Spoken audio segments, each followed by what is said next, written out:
New York Mets trade for some back of the rotation help, trading for Adrian and Tyrone Taylor in exchange for Coleman Crow, who's out for the season coming off of Tommy John. So last season, Adrian he was a back-end fourth, fifth starter for the Brewers, 111 in the third, 8-5 record, 96 Ks, a 4.12 ERA, 1.39 whip, and 6 quality starts. So right now we know the Mets, they only really have 3 starting pitchers in this rotation before this trade went down. So Hauser will slide right in either in that 4th or 5th spot behind Luis Severino once they balance out the rotation, if they get Yamamoto or not. So in terms of fantasy baseball, Adrian Hauser, he's going to be a guy in the later rounds I would target in my fantasy drafts here because he's going to get an opportunity with this New York Met team. He's most likely, like I said, going to be a 4th or 5th starter. And if they do sign Yamamoto, they most likely might go to a 6-man rotation as well, where he definitely will have a permanent spot. So the Mets this offseason so far have been adding a lot of depth and making these small type of moves. And we've seen it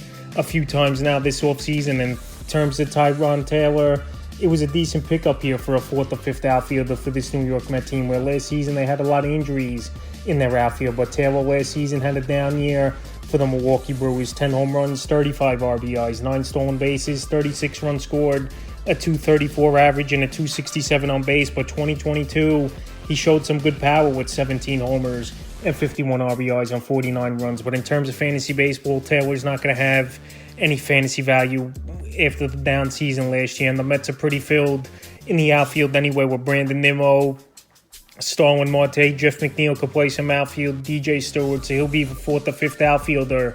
Like I said, is Tyrone Taylor. So right now, no fantasy value for him. So the New York Mets, David Stearns with his former team that he used to be the GM with, makes a deal and gets Adrian Hauser and Tyrone Taylor in a deal. And it's a good depth move for the New York Mets, and these actually are major league guys that can help the club. And Hauser, possibly for fantasy owners, is a decent pitcher in the upcoming 2024 season.